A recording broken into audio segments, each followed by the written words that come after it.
Hello, welcome. Today I am showing you how to make Attention Lazy Kate. This is a shortened version of a longer video that shows the process in real time. Welcome to my basement. Please ignore the cat if he starts yodeling again. Bud, please stop. Okay, so this is a lazy Kate. I'm making it with two dowels, posts, rods, whatever, because I already have one that has three, and I'm working on some wool for a sweater that needs 4-ply because I tried to spin a 3-ply and I couldn't get it big enough. I need DK weight, and I keep getting like 18 wraps per inch, best 15 wraps per inch, and I did 11.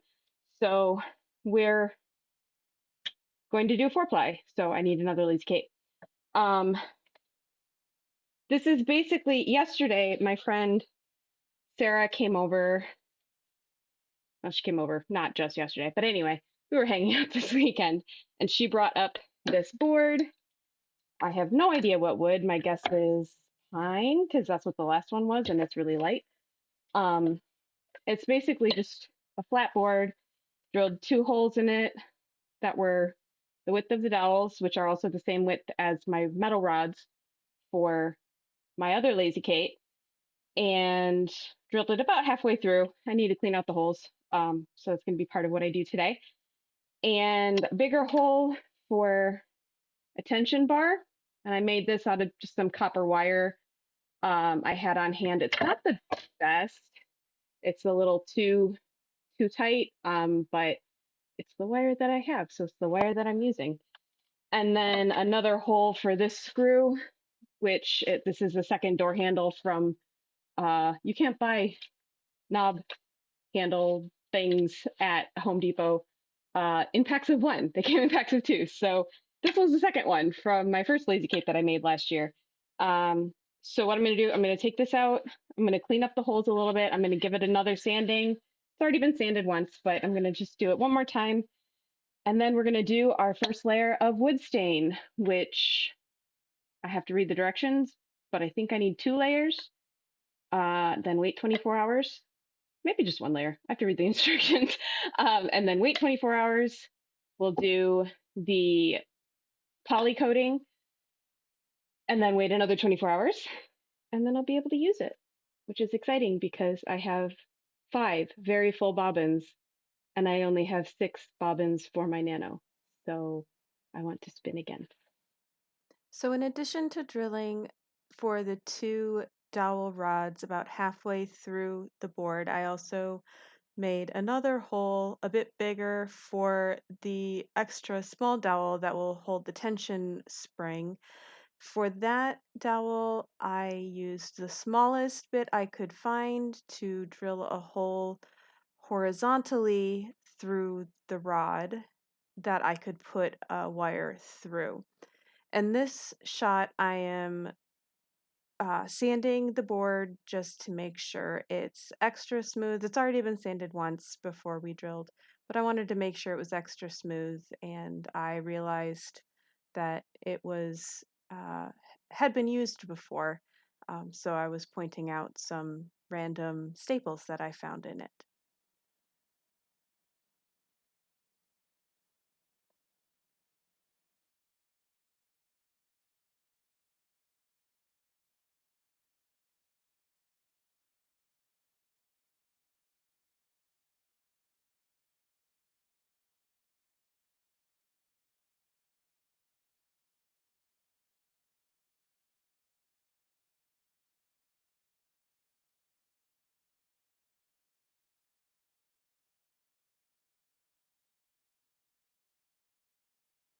So I'm using just a really basic wood stain here that I had on hand from a previous project. I'm giving a good 3 coats to the top, the bottom, and the both dowels and the small tension bar as well as the doorknob.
I let the stain dry for about 24 hours and then used a water-based polyurethane sealant on any of the stained wood. Um, I put 3 coats on each piece, the back, the front, the sides. The sides were extra tricky and a little bit of dirt got locked in there, but that's okay. The 2 dowels, the tension bar, and the knob. In between each coat, I let it dry for about 2 hours, or in one case, I just went to bed and sanded it down a little bit the next day before I did the next coat because I was tired.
The last step in this whole process is to take the finest sandpaper I had, which was a 400, and sand down the polyurethane coating. This smoothed out the bumps from the brushes and the little bits of dirt and dust that got caught in there. It also um, just changed the look of it a little bit. It made it look less like it was coated in plastic. Um, and then we are all done.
One thing I did find is that the 3 coats of the sealant adds just enough width to the board and the holes of the board and the dowels that it made it a little bit tricky for the dowels to fit in.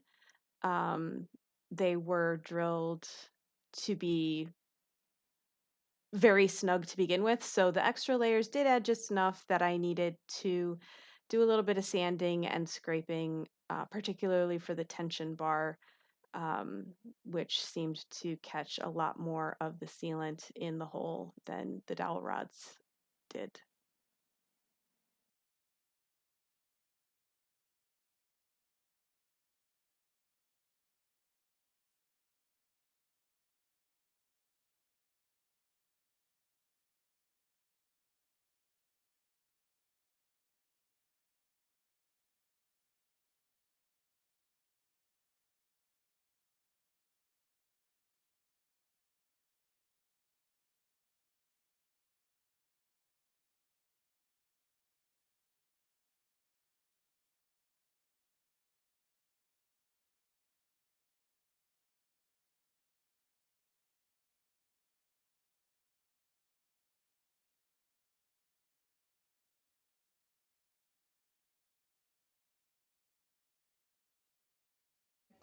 So we are just going to use this nylon string. It's a little thin. I might do a double layer of it. And I'm using this because I can't find the fishing wire I used last time.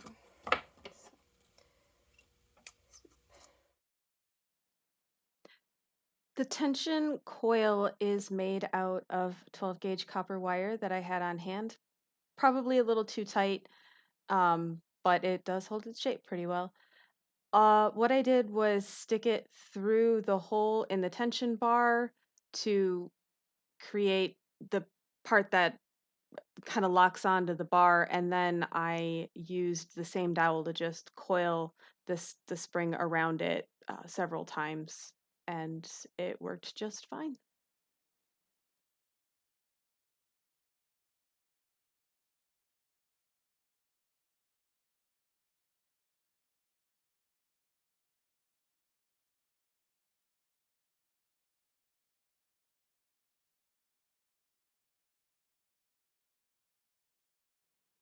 In action, the second Lazy Kate worked great. I've only used it so far with one bobbin on it, since I'm working on a 4-ply project right now. I have a 5-ply project coming up in the future, but I didn't add the keyhole to put the individual singles through on the second Lazy Kate because I already had the first one. Um, and I just thought that would be redundant because I would always be using it with the larger Lazy Kate anyway.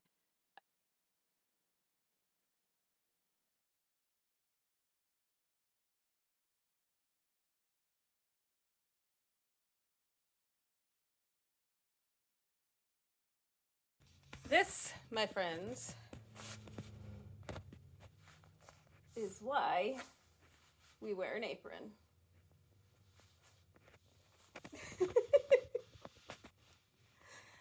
This was from the paint thinner, of all things.